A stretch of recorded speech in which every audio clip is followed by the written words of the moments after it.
Hey guys, welcome back to yet another smartphone review. Today we're going to be taking a look at the Xiaomi Black Shark 2.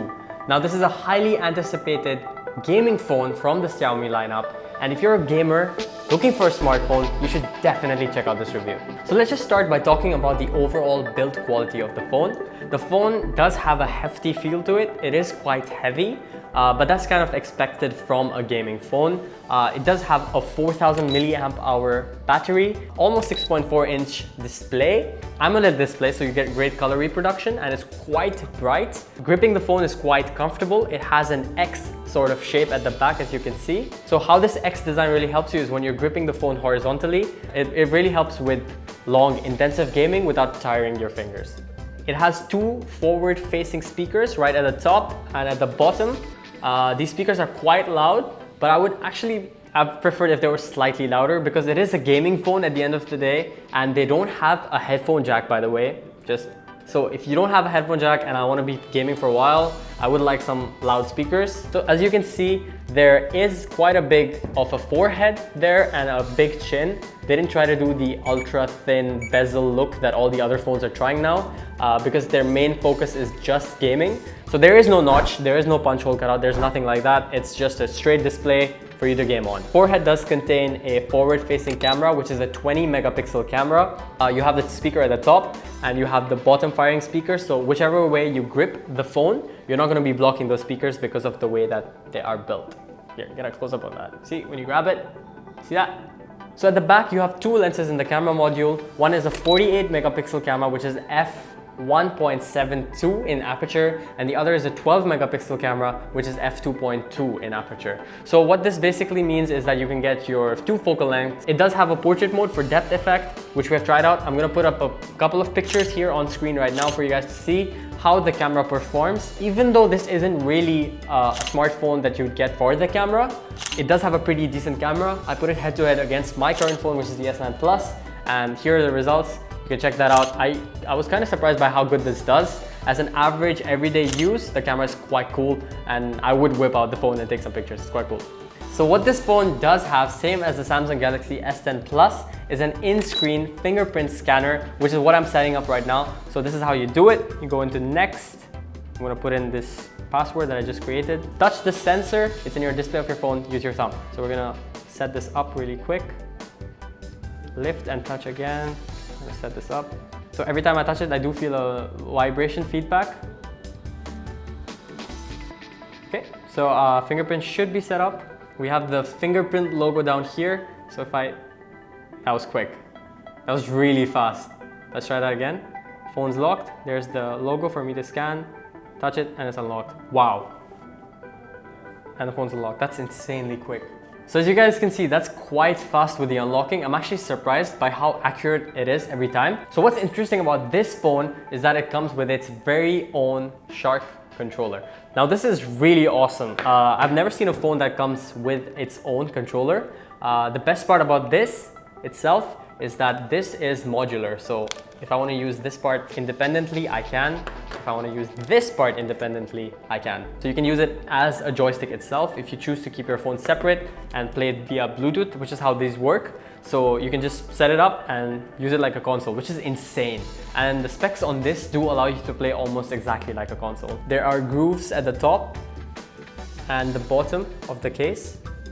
Like I said, it's modular. Basically what you do is just slide these into place. There's a click, and that's now a Nintendo Switch. It does look ridiculous with how big it gets. You have these triggers at the top, which is the left top, left bottom, right top, right bottom. You've got your sensory mouse here. You've got your analog to move around. You've got your buttons on the left, buttons on the right. Each of these modules separately do come with their own USB Type-C chargeable section. And they're Bluetooth connected, and the phone recognizes them immediately when you turn them on. So you have a switch right here that's called the Shark Mode toggle. And let's see what happens when we enable that. You have toggled the Shark key to close all current applications to enter Shark Mode. You can toggle it back. Okay, that's really cool. That's really cool. Let's turn the sound up. So it tells me that 152 MB was freed, all messages, etc. are going to be blocked. So let's install our modules again. Left, and right. Lights up, right gamepad connected, left gamepad connected. These are the current games that I've installed. We have the mouse right here. Here I can see specific settings for each, so I can check how much battery level there is. So let's just jump into a game really quick. Let's try PUBG. So basically in game, this is how you configure it per game. I press this button right here and it shows me my on-screen UI and what I can dedicate each button to. So my movement is here, so I'm going to put it right there. My visual moving around is the mouse, which I'm going to put right here. And then we can configure each button individually. As you can see, these correspond to each button right here. There's my jump, sprint. So if you want to see your controls really quick, you can just press this button. It'll show you what you've configured it to. As you can see, it turns on this on-screen display to see your mapping mode. So if I want to open up my map, I can click the up button right there, right? And then we have X to jump. So as you can hear, the speakers are quite cool. So what I can see is that the screen is incredibly sharp. It looks really great. It looks honestly really great. It's super immersive. So like I said, the build design is exactly like you would expect from a gaming phone. You have that typical RGB light going around, which you can control, which is great. So as you can see the logo here, there's no light turned on now, correct? If I click this button, you should be able to see a green light popping up there. So you have various effects between RGB lighting, so you can go through the whole spectrum of the rainbow at the back. So I've been gaming on this for the past hour or so, and the phone hasn't heated up at all. And the reason why this doesn't heat up is because it uses something called liquid cooling 3.0. What it basically does is cools down the top part of the phone and then the bottom half of the phone simultaneously, which is really great. And you can actually use this with the fast charger while you're playing and it won't heat up your phone at all, which is amazing. I almost dropped the phone. So the global set does come with a bunch of accessories, which is one of the reasons why gamers really go for this phone. You get the phone, obviously. The case that comes with it helps transform this phone into a switch pretty much, where you get to use these two modules with it and turn it into a different device altogether, which I really like.